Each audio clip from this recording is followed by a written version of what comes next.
मुंहिंजो नालो इक़बाल आहे। तव्हांखे ख़बर आहे जी मां पहिरियों वीडियो तव्हांखे छॾी हुन में तव्हांखे ख़बर हूंदी असां इंग्लिश जा वर्ड हिकिड़ो पढ़ियोसीं। सो असां मतिलबु थोरी मैथ जी असांखे ग्रिप वठणी पवंदी मैथ ते बि, छो जो मैथ मुंहिंजी थोरी त कची आहे। मतिलबु मूंखे मैथ एतिरी ख़ासि न ईंदी आहे। मां हर प्रॉब्लम करे ईंदो आहियां। मतिलबु जेके एक्सरसाइज़ जा हूंदा आहिनि या टीचर्स जेके ॾींदा आहिनि असांखे पंहिंजे स्कूल में, उहे मां प्रॉब्लम करे वेंदो आहियां। बाक़ी जेके हूंदा आहिनि जीअं IBS स्टाइल जेके MCQs ईंदा आहिनि IBA में MTHP में, उहे थोरा टफ हूंदा आहिनि ॾाढा।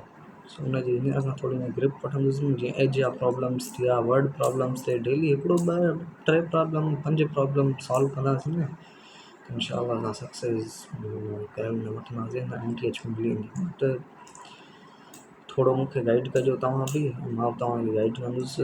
माना मतिलबु त तव्हांखे कंहिं मैथ जा कंहिंखे नोट्स हुजनि या कंहिंखे को टॉपिक वग़ैरह हुजे, उहा वीडियो लेक्चर में ठाहे 2 मिनट जी वीडियो ठाहियो, 3 मिनट जेतिरी बसि ठाहे बसि मूंखे मोकिलियो, या मां तव्हां ॾे मोकिलींदुसि या यूट्यूब ते शेयर कंदासीं, फेसबुक ते, इंस्टाग्राम ते, जिथे चओ। मुंहिंजो यूट्यूब चैनल आहे, सब्सक्राइब कयो। एंड जेके MTHP में तयारी करे रहिया आहिनि ऐं जेके मैट्रिक में या 9th क्लास में ॿार पढ़ी रहिया आहिनि, उन्हनि खे मां मुंहिंजी गुज़ारिश आहे त हींअर खां तव्हां यूनिवर्सिटी जी जेकी आहे न, थोरी तव्हांखे नॉलेज हुजणु ज़रूरी आहे। ऐं ॿियो त मतिलबु तव्हां वोकेबलरी इंग्लिश ते वॾो फोकस कयो।